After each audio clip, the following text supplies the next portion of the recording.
Greg Ehrenberg here with Adam Scherer. It's another edition of the NBA Injury Report. And one thing I'm going to mention right before we start, other than the usual, like the video, subscribe to the YouTube channel. We appreciate that very much. Giannis Antetokounmpo, he didn't play last night. He was listed as questionable earlier, but he is now probable. So we're not going to be talking about him because the assumption is now that Giannis is going to be good to play today. So something to just take note of as you're looking through this. Something else also, guys, if you have any questions at all about anything we talk about, or if somebody gets added to the injury report that we don't discuss here, leave a question in the comment section below, and I'll be answering those later on in the day.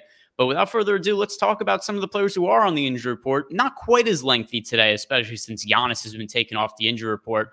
But let's start with the Miami Heat. Tyler Herro is officially out. Cody Martin is questionable, and Jimmy Butler is questionable. New injury for Jimmy Butler. It is a shoulder injury this time. I think a lot of people know about my beef with Jimmy Butler and how he always appears to either be out or on the injury report. I don't think he's quite as tough as the people make him out to be, but that aside, Adam, what are we looking at from the Heat if Jimmy Butler is not able to play in addition to Tyler Herro being out?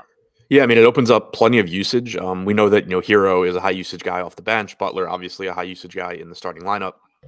It would make Bam Adebayo look better. It would make Kyle Lowry look better in terms of production. And then you also are just getting increased playing time for guys like potentially Gabe Vincent, Max Strus, Duncan Robinson's minutes become a little bit more solidified. Not that you're expecting his usage rate to really change because that's not who he is, but it does help to solidify those minutes. So if Butler's out, then you're in one way or another, you're getting benefits for almost everybody on the team.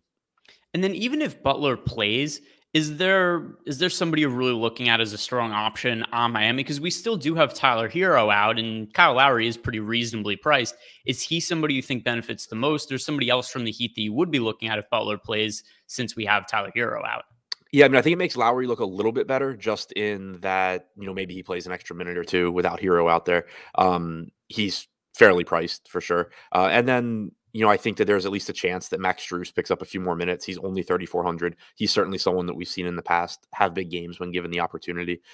So I think that if it's just Herro out, there's not necessarily a massive bump for anybody, but it still does allow you to, at least take some shots at somebody like Max Strus. So now moving on to the Atlanta Hawks, there isn't necessarily a massive long list of players on the injury report, but once again, not that many players to talk about that are injured right now. So I think it does become important for this slate that Bogdanovic is listed as questionable play. Delon Wright is questionable. I don't think he has that much impact, but he is here. So just going to mention him in the same breath as Bogdanovic. But who do you think benefits the most from Atlanta if there is no Bogdanovic? Because the rotation isn't quite as deep as it was a few weeks ago because Cam Reddish isn't around anymore. Yeah, and also worth noting that both Wright and Bogdanovic went through shoot around today. But if they are out, it just excuse me, it solidifies minutes even more for the wings here. Last game, with John Collins out, we did see Atlanta basically just condense their rotation. They didn't add anyone else to it with the exception of Lou Williams returning.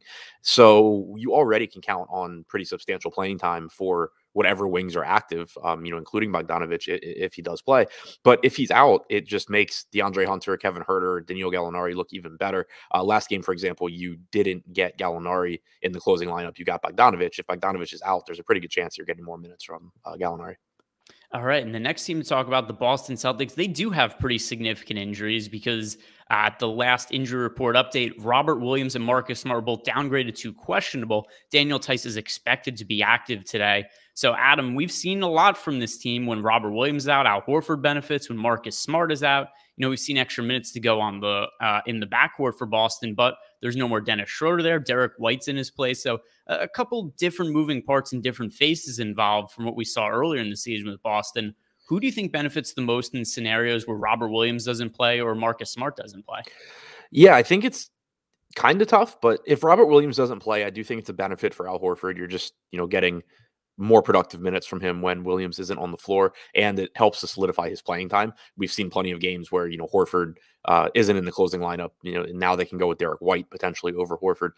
If Williams is out, it makes it more likely that he's out, that Horford is in the closing lineup.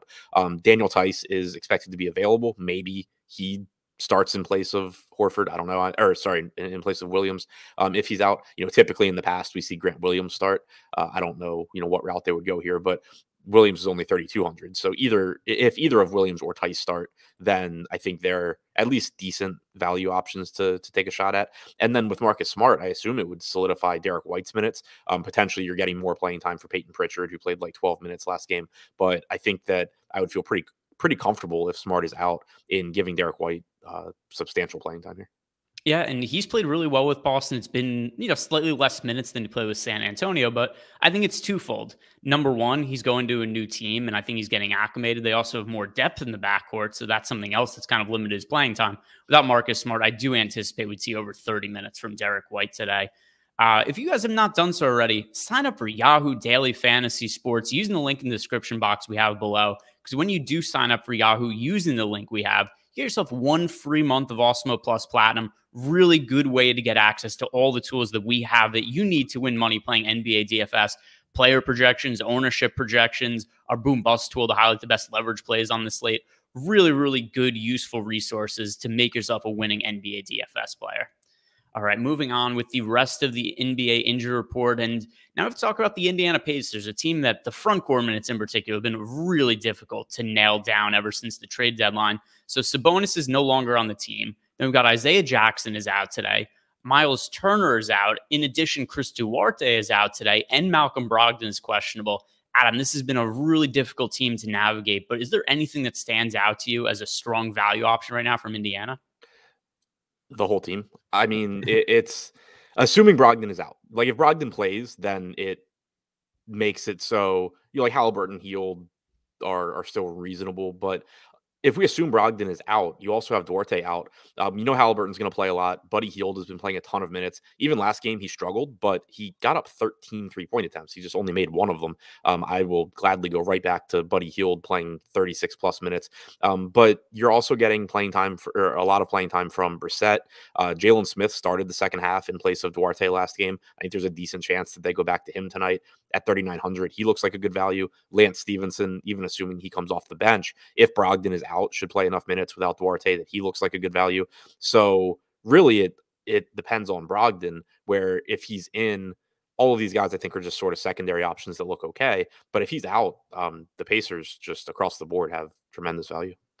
And the final situation to talk about tonight, probably the most impactful one on the slate now that Giannis is no longer potentially going to be sitting. But John Morant is questionable to play. When you consider some of the other players that are already out for Memphis, most notably Dylan Brooks, that leaves a pretty big usage void if Morant isn't able to play. So how do you think some of the usage would be allocated for Memphis without Morant, and who would that make the best overall fantasy plays?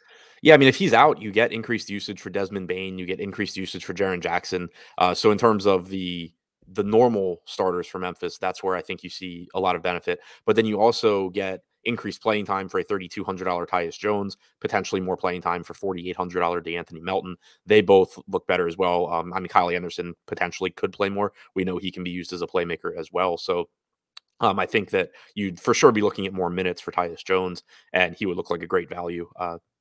And then going to, Melton, Anderson, Bane, Jackson, all, they're all more appealing if Morant's not out there. All right, that is going to do it for us. Do us a favor, guys. Like this video, subscribe to the YouTube channel. If you have any questions at all, it could be about anything on the slate, leave it in the comment section below. And especially if anybody gets added to the injury report, if you want to know who benefits from that, leave a question. We'll be answering that later. Good luck tonight.